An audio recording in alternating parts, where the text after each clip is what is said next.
تمام تعریف اللہ کے لیے ہے جو بادشاہ نہایت پاکیزہ اور سلامتی والا ہے۔ میں اس پاک ذات کی عظیم نعمتوں اور بڑی نوازشوں پر اس کی حمد و ثنا کرتا ہوں، اور میں گواہی دیتا ہوں کہ ایک اللہ کے سوا کوئی معبود برحق نہیں، اس کا کوئی شریک نہیں۔ اس نے اپنے بندوں کو نیکی اور تقوی پر باہم تعاون کرنے کا حکم دیا اور ان کے لیے سعادت مندی اور کامیابی کے راستے مہیا کیے، اور میں گواہی دیتا ہوں کہ ہمارے سردار اور نبی محمد اللہ کے بندے اور اس کے رسول ہیں، مخلوقات میں چنیدہ اور تمام انسانوں کے سردار ہیں۔ اے اللہ، اپنے بندے اور رسول محمد پر اور آپ کے آل و اصحاب پر درود و سلام بھیج، جو اس وقت تک قائم و دائم رہے جب تک رات و دن ایک کے بعد دیگرے آتے رہیں۔ اما بعد، اللہ کے بندو، اللہ کا تقوی اختیار کرو، کیونکہ تقوی بیدار لوگوں کا راستہ ہے، عقل مندوں کا طریقہ ہے اور بصیرت والوں کی روش ہے۔ اسی میں لغزش سے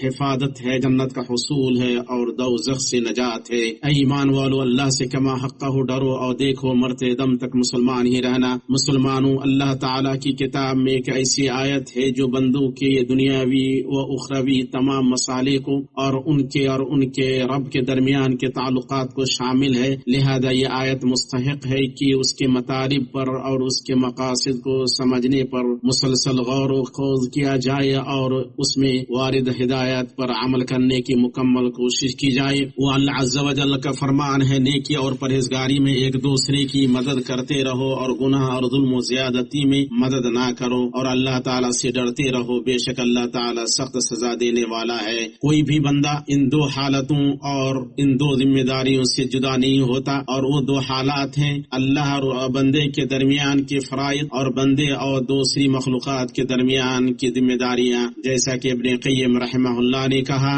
اللہ کے بندے اور مخلوقات کے درمیان باہم بود و باش، آپسی تعاون اور رفاقت میں ضروری یہ ہے کہ بندہ اللہ کی خوشنودی اور اس کی اطاعت پر تعاون کی غرض سے لوگوں کے ساتھ اکٹھا ہو اور ان کی صحبت اختیار کرے۔ اللہ کی اطاعت بندے کے لیے انتہائی درجے کی سعادت اور کامیابی ہے، اور اس کے بغیر اس کے لیے کوئی سعادت نہیں، اور یہی بر یعنی نیکی اور تقوی ہے جن کے اندر پورا دین سمایا ہوا ہے۔ بر یعنی نیکی کی حقیقت ہے کسی چیز میں مطلوب کمال اور اس میں پائے جانے والے فائدہ اور خیر۔ پتہ چلا کہ بر ایک جامع کلمہ ہے جو ہر قسم کی بھلائی اور بندے سے مطلوب کمال کو اپنے اندر سموئے ہوا ہے۔ اس کے برعکس اس گناہ یعنی گناہ ہے، وہ ایسے جامع لفظ ہے جو تمام برائیوں اور عیوب کو شامل ہے جن پر بندے کی مذمت کی جاتی ہے۔ بر کے مفہوم میں ایمان اور اس کے ظاہری و باطنی تمام اجزاء شامل ہیں، اور اس میں کوئی شک نہیں کہ تقوی اسی مفہوم کا ایک حصہ ہے، اور دل کی نیکی کی تعبیر اکثر اسی سے کی جاتی ہے، اور وہ ہے دل میں ایمان کے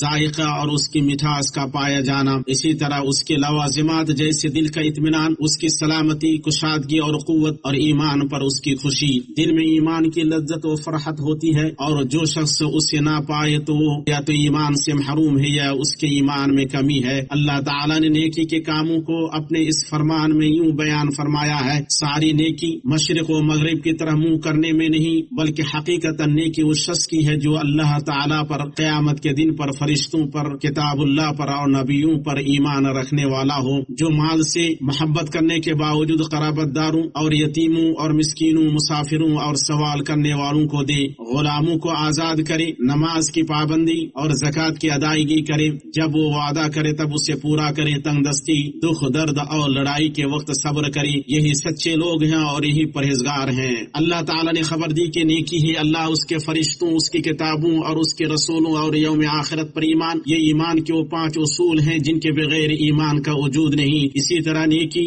ظاہری شرائع و احکامات کا نام ہے، جیسے نماز قائم کرنا، زکوٰۃ دینا اور ضروری خرچ، اور نیکی وہ دلی اعمال بھی ہیں جو اس کے حقائق ہیں، جیسے صبر اور ایفاء عہد، یہ خصلت دین کی تمام قسموں کو شامل ہیں۔ پھر اللہ تعالیٰ نے بتلایا کہ یہ بے عینی ہی تقوی کی خصلتیں ہیں۔ اللہ کے بندو، تقوی کی حقیقت یہ ہے کہ ایمان اور ثواب کی نیت سے امر نہیں میں اللہ کے حکم پر عمل کیا جائے، جو بندے کو اس بات پر آمادہ کرے کہ وہ اللہ کے حکم پر ایمان رکھتے ہوئے اور اس کے وعدہ کو سچ مانتے ہوئے اس کے اوامر کو بجا لائے، اور اس کی نہیں پر ایمان رکھتے ہوئے اور اس کی وعید سے ڈرتے ہوئے نواہی کو چھوڑ دے، جیسا کہ طلق بن حبیب نے فرمایا، جب فتنہ بھڑکے تو تم اسے تقوی سے بجھاؤ۔ لوگوں نے پوچھا تقوی کیا ہے؟ فرمایا فرمایا تم اللہ کی روشنی میں اطاعت کرو اور اللہ کی روشنی میں اللہ کے عذاب سے ڈرتے ہوئے اللہ کی نافرمانی کو چھوڑ دو. یہ تقوی کی تعریف اور اس کی حقیقت کے بیان میں کہی گئی بہترین باتوں میں سے ہے. ہر عمل کا لامحالہ آغاز اور مقصد ہوتا ہے، اس لیے عمل تبھی طاعت اور تقرب ہوگا جب اس کا سرچشمہ ایمان ہو. یوں اس کا محرک خالص ایمان ہو، نہ عادت، نہ خواہش، نہ طلب تعریف وجاہ وغیرہ، بلکہ ضروری ہے اس کی شروعات محض ایمان پر ہو اور اس کا مقصد اللہ کا ثواب اور اس کی خوشنودی کی طلب ہو. اس لیے لوگوں کی معاشرت اور باہمی بود و باش کا مقصد نیکی اور تقوی پر تعاون ہے، سو اس پر ہر کوئی علم و عمل کے اعتبار سے اپنے ساتھی کی مدد کرے، کیونکہ بندہ تنہا بذات خود اس کا علم رکھ سکتا ہے، نہ بذات خود اس کی استطاعت رکھتا ہے. اس لیے اللہ تعالیٰ نے اپنی حکمت کے تقاضے کے مطابق نوع انسانی کو ایسا بنایا کہ بعد کے سہاری قائم ہو اور ایک دوسرے کا مددگار ہو. پھر اللہ تعالیٰ نے فرمایا گناہ اور ظلم زیادتی میں مدد نہ کرو. گناہ اور ظلم زیادتی کی ممانعت نیکی اور تقوی کے حکم کے مقابلے میں ہے. گناہ وہ ہے جس کی جنس حرام ہو اور ظلم زیادتی وہ ہے جو مقدار میں زائد ہونے کی وجہ سے حرام ہو، اور وہ اللہ کی ان حدوں کو پار کرنے سے عبارت ہے جن کے بارے میں اللہ تعالیٰ نے فرمایا یہ اللہ کی حدود ہیں، خبردار ان سے آگے نہ بڑھنا، اور جو لوگ اللہ کی حدوں سے تجاوز کر جائیں وہ ظالم ہیں. اور اللہ تعالیٰ نے فرمایا یہ اللہ تعالیٰ کی حدود ہیں، تم ان کے قریب بھی نہ جاؤ. اللہ تعالیٰ نے حدوں کی پھلانگنے اور ان کے قریب جانے سے منع کیا، اس لیے اللہ تعالیٰ کی حدیں حلال و حرام کے درمیان حد فاصل ہیں، اور اسی قبیل سے جانوں مالوں اور آبروں پر زیادتی کرنا ہے. بندے کو یہ حکم اس کے اور لوگوں کے درمیان کے معاملات میں دیا گیا ہے، اور وہ اس طرح کے لوگوں کے ساتھ بندے کا ملنا جلنا علم و عمل کے اعتبار سے نیکی اور تقوی پر باہمی تعاون کے لیے ہو. اور جہاں تک بندے اور اللہ کے درمیان کا معاملہ ہے تو یہ ہے کہ بندہ اللہ تعالیٰ کو ایک جانے، اس کی اطاعت کو ترجیح دے اور اس کی معصیت سے بچے. یہی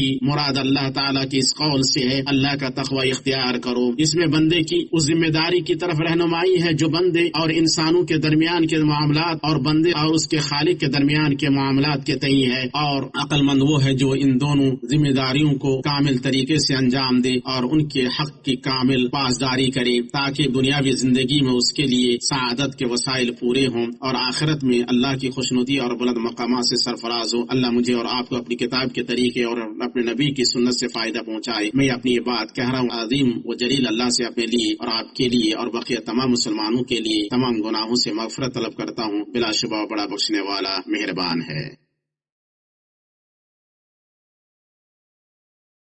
یقیناً ہر قسم کی تعریف اللہ کے لیے ہے. ہم اس کی حمد بیان کرتے ہیں، اس سے مدد مانگتے ہیں اور اس سے مغفرت طلب کرتے ہیں. اپنے نفسوں کی برائیوں اور برے اعمال سے اس کی پناہ لیتے ہیں. جسے وہ ہدایت دے اسے کوئی گمراہ کرنے والا نہیں، اور جسے وہ گمراہ کرے اسے کوئی ہدایت دینے والا نہیں. اور میں گواہی دیتا ہوں کہ ایک اللہ کے سوا کوئی معبود برحق نہیں، اس کا کوئی شریک نہیں. اور میں گواہی دیتا ہوں کہ محمد اللہ کے بندے اور اس کے رسول ہیں. اے اللہ درود و سلام نازل کر اپنے بندے رسول محمد اور ان کے آل و اصحاب پر.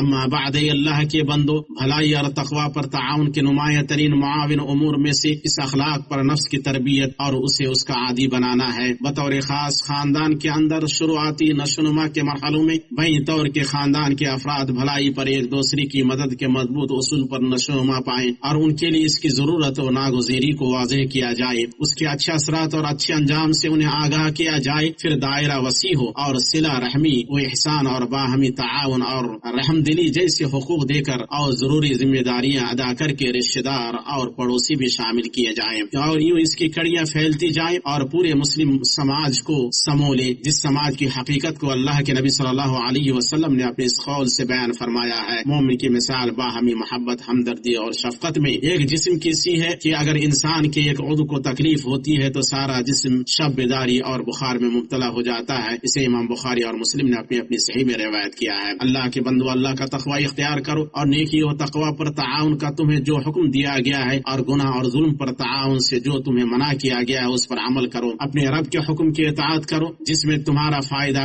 تمہارے حالات کی درستگی اور تمہاری زندگی کی بہتری ہے. اور ہمیشہ یاد رکھو کہ اللہ تعالیٰ نے تمہیں خاتم الانبیاء، امام الاتقیاء اور رحمت للعالمین پر درود و سلام بھیجنے کا حکم دیا ہے. ارشاد ربانی ہے، اللہ اس کے فرشتے اس نبی پر درود بھیجتے ہیں. ایمان والو تم بھی ان پر درود بھیجو اور اور خوب سلام بھی پڑھتے رہا کرو۔ اے اللہ درود و سلام نازل فرما اپنے بندے رسول محمد پر۔ اے اللہ تو راضی ہو جا چاروں خلفاء راشدین ابو بکر، عمر، عثمان اور علی سے، اور تمام آل و اصحاب سے اور تابعین سے، اور آپ صلی اللہ علیہ وسلم کی بیویوں امہات المؤمنین سے، اور ان سے جو تا قیامت اچھی طرح ان کی پیروی کریں، اور ان لوگوں کے ساتھ ہم سے بھی راضی ہو جا اپنے عفو، کرم، جود اور احسان سے، اے اکرم الاکرمین۔